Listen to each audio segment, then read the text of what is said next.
अद्वैत गदाधर श्रीवासादि गौर भक्त वृंद। हरे कृष्णा कृष्णा कृष्णा हरे हरे, हरे राम राम राम हरे हरे। सर्वप्रथम भगवान के अभिन्न प्रकाश विग्रह श्री गुरुपाद पद्म पूज्य पात्र दंडी स्वामी अष्टोत्तर सत्सिस्मद भक्त प्रसाद विष्णु गोस्वामी गुरुदेव महाराज के पावन श्री चरण कमलों में असंख्य कोटि दंडवत ज्ञापित करते हुए उनकी अहेतुकी कृपा प्रार्थना करती हूँ, वे अपनी कृपा वर्षण करें, जिससे निज कर्ता अभिमान भाव को छोड़कर एकमात्र उनकी वाणी के वाहक के रूप में अपना परिचय दे सका। परम गुरुदेव नित्य लीला पृष्ठों विष्णुवास शिशु मधु भक्ति दयित माधव गोस्वामी महाराज, परमेष्ठी गुरुदेव जगत गुरु भक्ति सिद्धांत सरस्वती गोस्वामी ठाकुर प्रभुपाद वह समस्त गुरु परंपरा जय युक्त हूँ। सपार्षद श्रीमन नित्यानंद प्रभु श्री गौर हरि वृंदावन बिहारी राधा गोपीनाथ भगवान जय युक्त हूँ। हम सभी पर अपनी कृपा वर्षण करें, जिससे भगवान के पवित्र नाम और हरि गुरु वैष्णव सेवा में हम सभी की रुचि उत्पन्न हो सके। आज हम इस प्रातःकालीन कक्षा में श्रवण करेंगे ग्रंथ राज श्रीमद् भागवतम के अंतर्गत 10वें स्कंद और उसका 83 वाला अध्याय, उसके भी अंतर्गत 24वें श्लोक से 24 नंबर श्लोक से आज हम प्रारंभ करने जा रहे हैं। ओम नमो भगवते वासुदेवाय, ओम नमो भगवते वासुदेवाय, ओम नमो भगवते वासुदेवाय। जो प्रसंग हम श्रवण कर रहे हैं इसको फिर से रिमाइंड करते चले। जो द्रौपदी जी हैं वे भगवान की जो रानियां हैं उनसे पूछ रही हैं कि आप अपने अपने विवाहों का वर्णन मुझे सुनाइए कि जो श्री भगवान है इनसे आपके विवाह कैसे संपन्न हुए। इसी प्रसंग को हम सुन रहे थे और जो अलग अलग जो रानियां हैं वे अपने अपने विवाह का प्रसंग उनको सुना रही हैं। जिस प्रसंग को हम लास्ट में श्रवण कर रहे हैं वह है लक्ष्मणा जी का विवाह।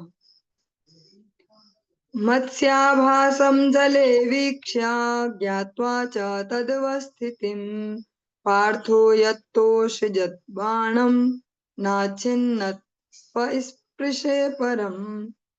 तब अर्जुन ने जल में मछली की परछाई की ओर देखा।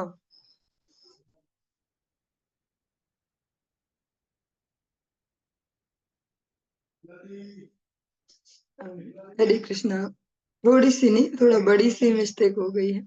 लक्ष्मणा जी ने अपना जो विवाह है वो सुनाया कि लक्ष्य भेद से कैसे हुआ था, मछली का ही, और द्रौपदी जी से परिप्रश्न कर दिया था कि अब आप भी तो सुना, हम सबके पूछ रही हो। द्रौपदी जी इसको श्रवण करवा रही है सबको कि मेरा विवाह कैसे हुआ था। तब अर्जुन ने जल में मछली की परछाई की ओर देखा और उसकी स्थिति निर्धारित की, किंतु जब उसने सावधानी से उस पर बाण छोड़ा तो वह लक्ष्य को भेद नहीं पाया, अपितु मात्र उसको स्पर्श करके निकल गया।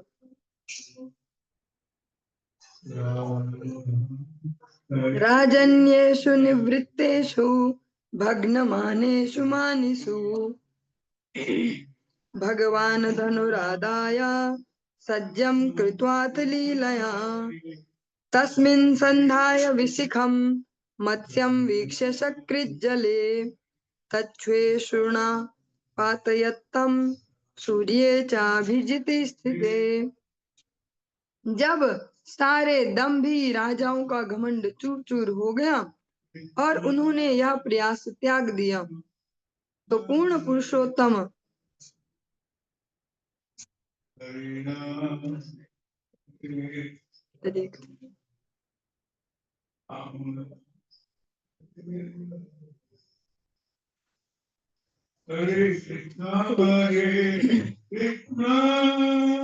जब सारे दम्भी राजाओं का घमंड चूर चूर हो गया तो उन्होंने यह सारे प्रयास त्याग दिए। तो पूर्ण पुरुषोत्तम भगवान ने धनुष उठाया, आसानी से डोरी चढ़ाई और तब उस पर बाण स्थिर किया। जो ही सूर्य अभिजित नक्षत्र में आया तब उस पर बाण स्थिर किया।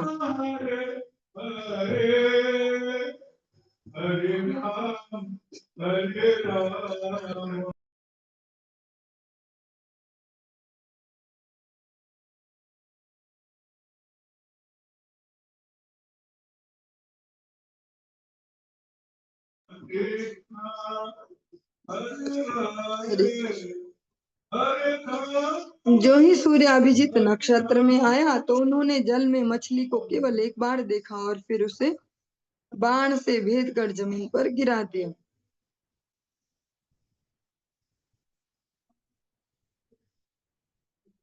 दिवि दुन्दुभयो ने दुर्जय शब्द युता भुवि देवाश्च कुसुमासारान् मुमुचुर हर्ष विह्वलाः।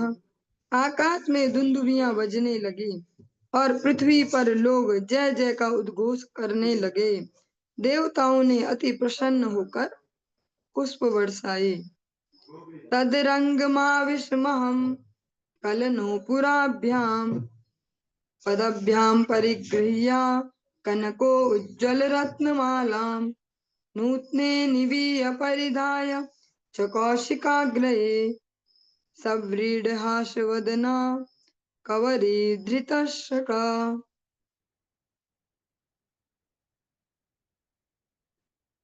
तभी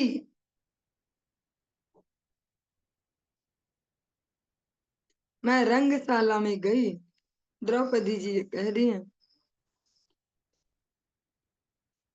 इसमें एक साथ साथ जैसे श्रवण किया हमने लक्ष्मणा जी का जो विवाह है उसमें भी मत्स्य भेद था और द्रौपदी जी के विवाह में, पर जो लक्ष्मणा जी के विवाह का मत्स्य भेद है वो और भी टफ था द्रौपदी जी के विवाह वाले मत्स्य भेद से। भगवान ने वहां आसानी से किया, लक्ष्मणा जी से विवाह हुआ।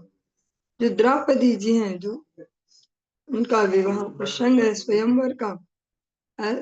अनेक राजा तो प्रत्यंचा भी न चढ़ा पाए, जो एक दो गढ़ चढ़ा भी पाए तो वह निशाना नहीं लगा पाए, उसमें डोरी कस ना पाए। जो अर्जुन ने बाण छोड़ा श्रीमद् भागवतम के अनुसार वो स्पर्श करके गया उसको। वो जैसा हम टीवी वगैरह में ऐसा देखते हैं कि भैया आंख पे ही लगा, पर यहाँ पर ऐसे कहते हैं कि वो स्पष्ट वहां नहीं लगा, उसको स्पर्श करके गया, टच कर लिया उसने, बाकी तो कोई ये भी नहीं कर पाया।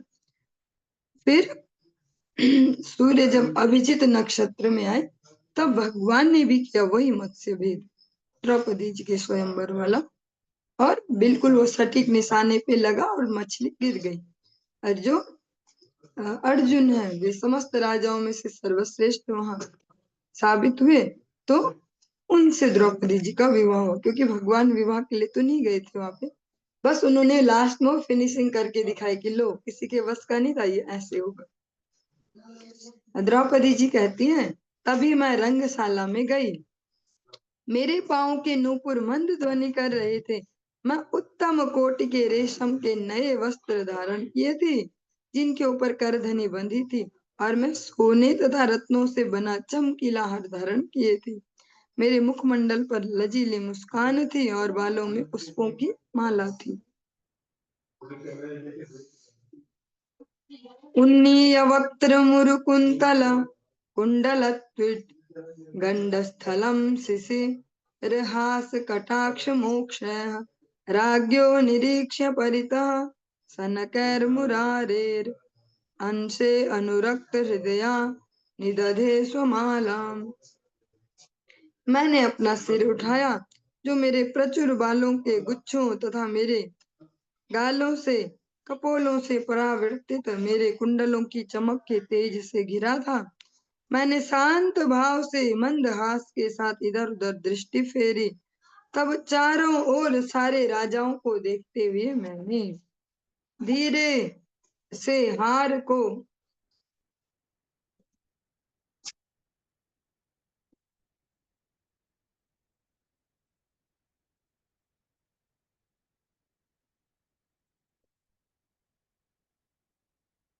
अरे अब थोड़ा नहीं, बहुत बड़ी क्षमा प्रार्थी हूँ। आज थोड़ा सा आगे पीछे का परिवेश से थोड़ा डिस्टर्ब सा चल रहा है। विवाह प्रसंग ये लक्ष्मणा जी का ही है जिसको हम श्रवण कर रहे हैं, और द्रौपदी जी से भी वो परिप्रश्न कर रही थी, पर विवाह प्रसंग लक्ष्मणा जी का है।